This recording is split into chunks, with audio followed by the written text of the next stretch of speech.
Hey, Mark. Hi guys, How you doing? I'm good. How are you? All right, thank you. Very wow. Saffy's all It's right. lovely to I like your blue background. That's a nice color blue. Nice blue. we've I, got it new just for Yeah. you, you know? Yeah. is it new? Really? No, it's probably about 30, 40 years old, to be fair. Quite that old, but how you keep him? I'm very good indeed. Thank you Brilliant. very much. Thank you for speaking to us, for getting on and Oh saying no. hello. I appreciate it. The last time we saw you at Pyro was when you came along and performed at the Pirate FM big gig, and yes, you remember it was on Plymouth Hoe, and we had thousands Wow. there, and you just absolutely blew us away at the time. So that's probably the last time we sort of saw you face to face here at Pyro. Right. Well, I was in Cornwall. Not.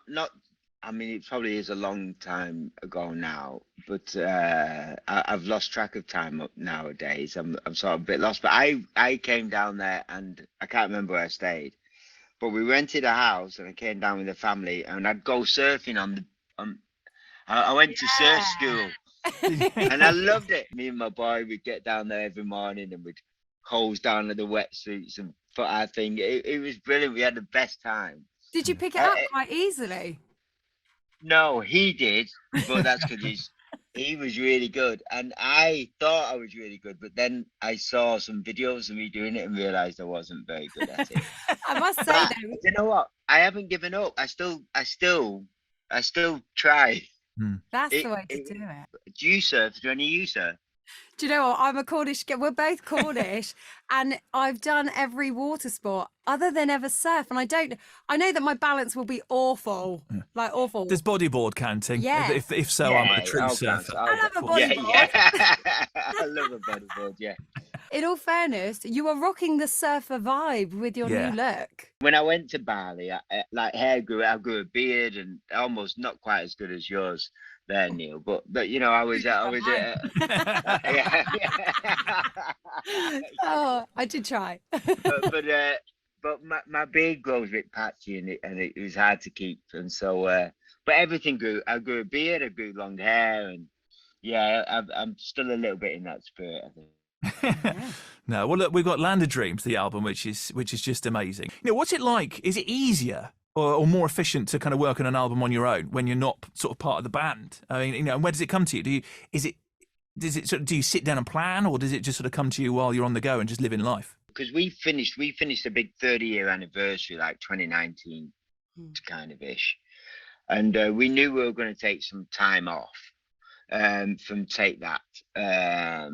We knew we were going to have a break, and so and I also made a move to Los Angeles at that time as well, with my family as well. We again because I knew we had a break from Take That. We'd always wanted to do it, so we thought let's go and do it now.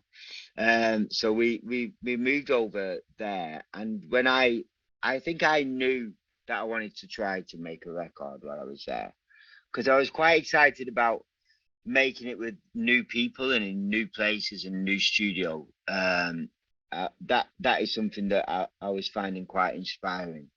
And so, but it took me a while to sort of work out what the sound was and where I was going to go, sort of musically with the record. That I probably was writing for about a year, but didn't feel like I'd quite found the right sort of direction as such. And then I wrote this song called Rio, which I got really excited about really quick. Like by the evening, I was like, "We're off! It's happening!"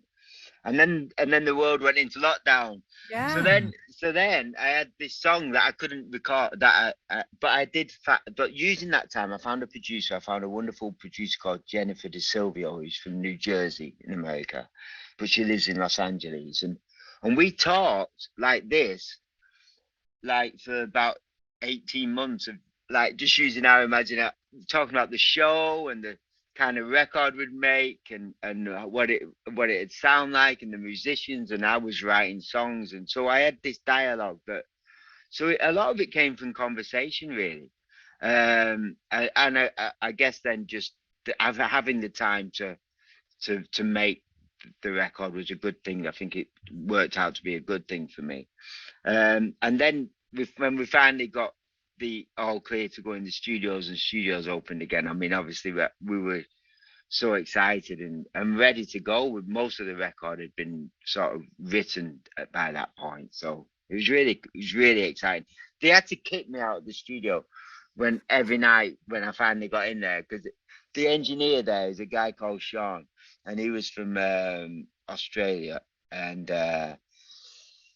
big like Viking guy, and every night he'd be going, you gotta go home, mate. in an Aussie, You're just in an enjoying Aussie it accent. so I was much. having so much fun. He was like, yeah, I think they go. I was like, let me just play on this piano thing for a bit. It was so great to be back in, and I think that energy came into the record, and I think that that's sort of carried on probably through to what I've been doing, the live shows and the sort of we're gigging next month, and I think the sort of the set list and the show that I've been it just all feels really exciting and good.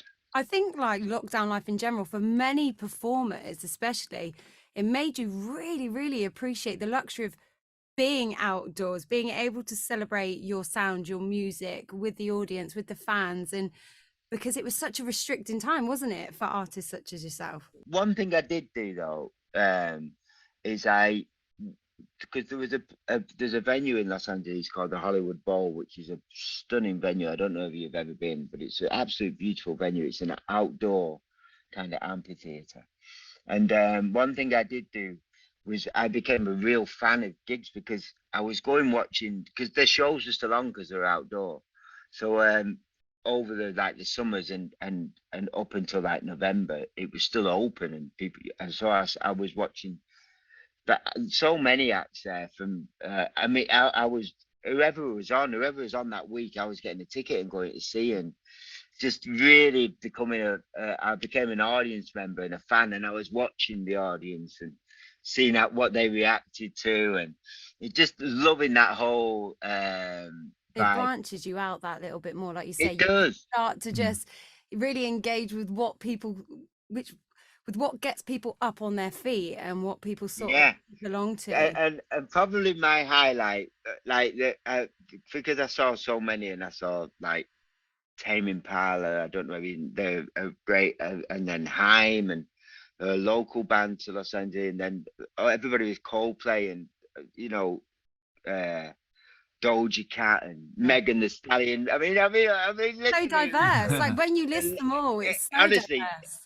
It was everybody who was coming in. It was I just loved it. Garbage came in, Alanis Morissette came in. I was like, wow, like just catching everybody. But the highlight, I think, for me, like the biggest cheer, probably, if I had to, is when Black Eyed Peas went, tonight's gonna be a good night, and like that. It erupted. The whole bowl with me. Let's get it on. Tonight's the night. What an amazing venue, though. Just, I mean, to have all of that on your doorstep, it's a bit like Roach Victory Hall here in Cornwall, isn't it? But just minus the Coldplay and Black Eyed Peas. It's funny. Yeah. It's funny that you should mention Coldplay, because we're taking it back to the album as well right now. We've had a sneak peek of it. It sounds great. And I did sort of wonder what's the inspiration? Any other artists that have sort of inspired the sound for this album? Black Eyed Peas, tonight. Let's live it up. Oh gosh, you laugh, but actually it's probably a bit true. I love a bit of Black Eyed Peas. Who doesn't? Because I think there is, there's definitely a sound of Coldplay, even Harry Styles' latest stuff. Some of your tracks have a similar sort of melody with that, I think. First, I was a big fan of Elvis initially, and then obviously over the years, I've Fleetwood Mac and Madonna, and so all the inspirations that I'd had over my life, Stone Roses, Nevada, everything that has inspired me, which are probably a lot of the acts that have inspired the bands that you talked about and the artists that you talked about, whether it's Stevie Wonder, all Prince, massive inspiration for me as I was growing up. So, and I wanted to put all those bits into this record, and I wanted to put my life in a record, and so that's big. And those artists you talk about do big things. They're not, when you're putting that into a record, you've got to think big. And I think Coldplay are probably one of the biggest bands who think bigger, you know. And Harry as well. His songs are big sounding records. And so yeah, it's all in there. Everything I've ever heard, but especially the Black Eyed Peas. Let's get it on. The nice and You're going to be finding their LP and playing it all day Oh, after no. our interview. That's you talk about as well being, you know, a family man. You've got children, we've got children, and they're such a huge influence on life in general, aren't they? Your world turns upside Yeah. down the minute you have children. But My two of my girls are singing on the record. Yeah. How did that come I about? know. Well, I asked them and paid them a lot of money. No, I didn't pay them. I didn't have to pay them. I might have had to buy them an ice cream or something. So I asked Willow whether there's a song called "Comeback" that she sings on, and that was quite funny because I was trying to be the producer at home. You know, I was trying to produce like. You know, so I typed out the lyrics. I was trying to take the role of producer to my daughter. I tried to do it professionally. I typed them out. I set the mic up in the room, and I'm sat at the computer. And I was telling her, I was like, so I was sort of teaching her the melody and trying to tell her what to sing. And she said, "Dad, can I just sing it how I want to sing it?" And I thought, oh well, 30 years experience here. How much experience have you had? You know, I roll my eyes. Go on then. Anyway, she did it one take. Amazing. That was it. Pro. Yeah. What honestly, and she did it like that. And my words to her when she finished, and I went, "That'll do."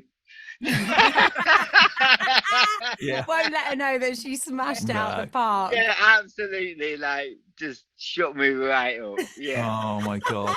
And then Fox sings on a song called "Boy," and which whenever her voice comes in, it feels really appropriate that she's singing on that song, and it makes me smile.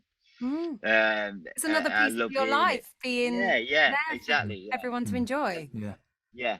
I would love to hear about the inspiration for Magic as well.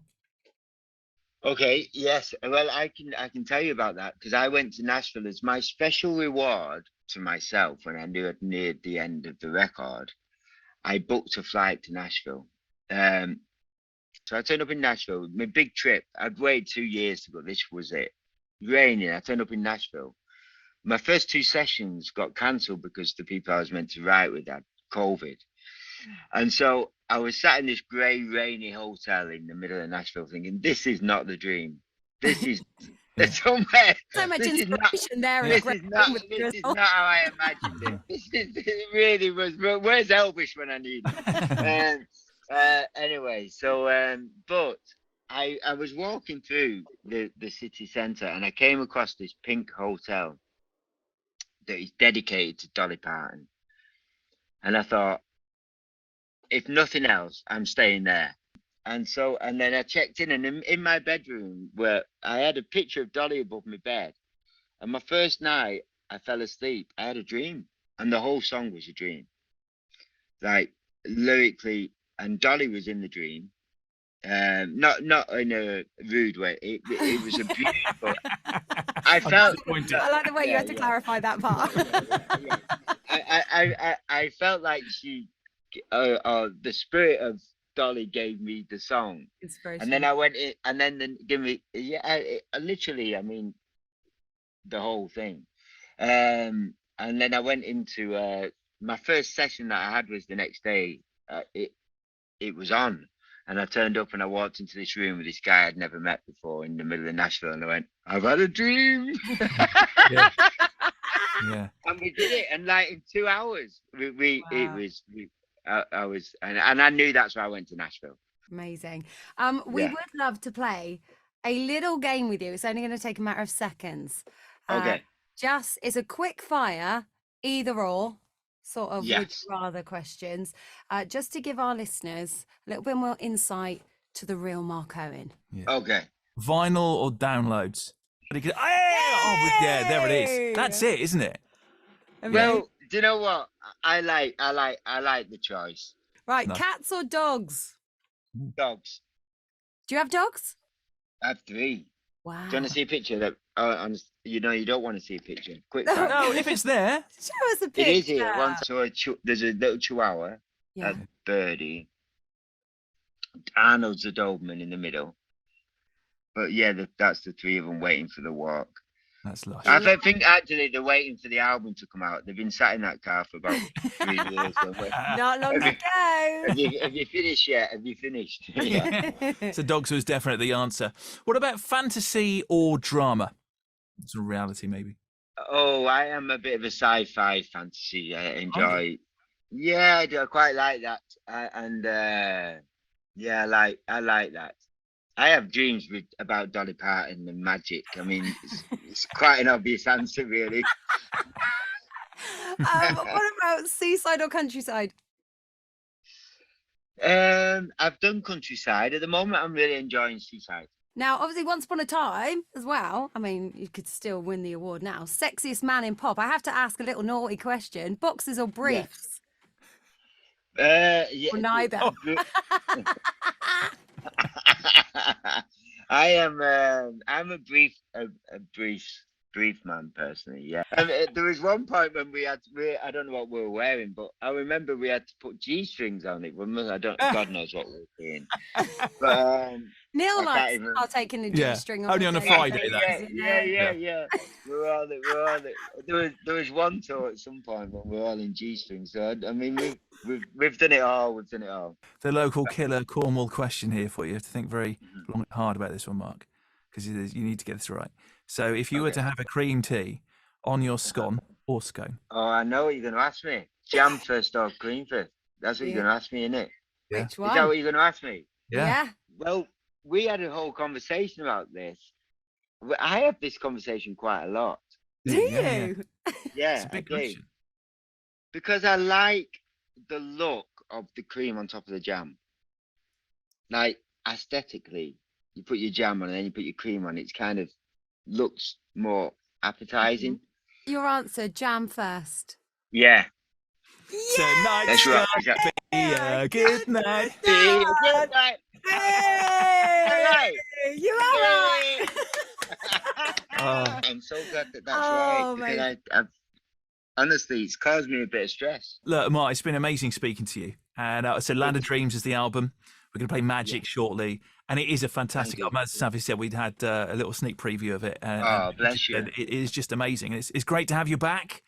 And Thank you for listening. Oh, no, it's been an absolute joy. Yeah, real Appreciate pleasure. Do you want to introduce Magic for us?